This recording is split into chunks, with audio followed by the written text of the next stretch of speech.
អ្នកទាំងអស់គ្នាធ្លាប់គិតអត់ថាបើសិនជាអ្នកទាំងអស់គ្នាបានចាប់ផ្ដើមធ្វើរឿងមួយនេះកាលពី5ឆ្នាំមុន10ឆ្នាំមុនតើនៅក្នុងថ្ងៃនេះនឹងទៅជាយ៉ាងណាខ្ញុំជឿថាអ្នកទាំងអស់គ្នាក៏ធ្លាប់មានគំនិតបែបនេះដែរយើងបានចំណាយពេលច្រើននៅក្នុងការសោកស្ដាយថាតើយើងនឹងទៅដល់ណានៅក្នុងរយៈពេល5ឆ្នាំឬ10ឆ្នាំនេះរហូតដល់យើងភ្លេចអ្វីដែលសំខាន់បំផុតនិងមានតម្លៃបំផុតគឺពេលនៅក្នុងបច្ចុប្បន្ននេះឯងហើយមនុស្សភាគច្រើនចូលចិត្តរងចាំ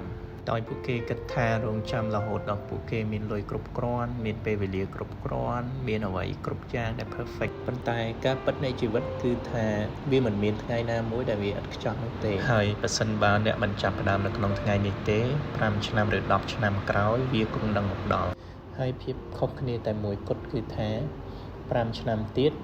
អ្នកអាចជាមនុស្សម្នាក់ដែលមានបទពិសោធន៍5ឆ្នាំឬជាមនុស្ស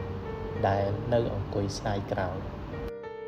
មានសុភាសិតមួយឃ្លាចែងថា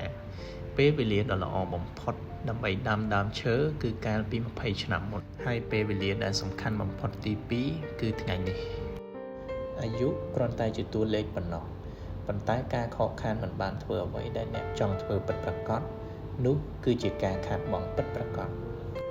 ដូច្នេះប្រសិនបើអ្នកចង់ចាប់ផ្ដើមតើអ្នកគួរធ្វើអ្វី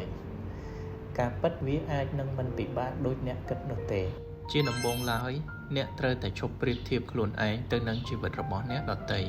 ជីវិតរបស់អ្នកមានផ្លូវនិងពេលវេលាផ្ទាល់ខ្លួនរបស់អ្នក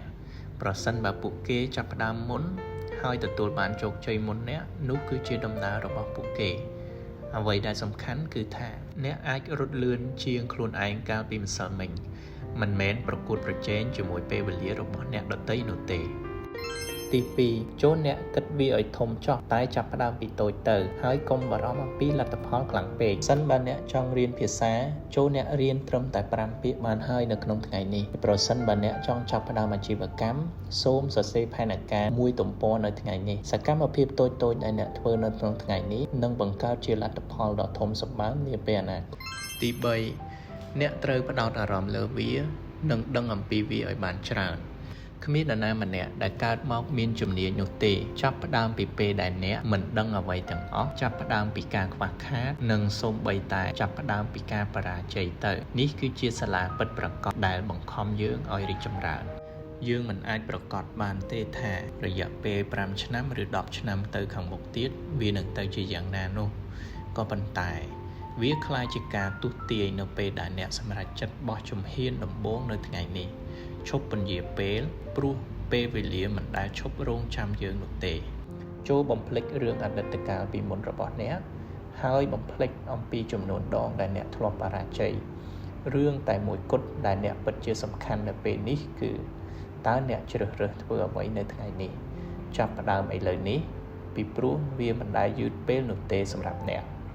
សូមអរគុណចំពោះការចំណាយពេលវេលាដ៏មានតម្លៃរបស់លោកអ្នកក្នុងការទស្សនាវីដេអូរបស់ខ្ញុំពីដើមរហូតដល់ចប់ជួបគ្នានៅវីដេអូក្រោយ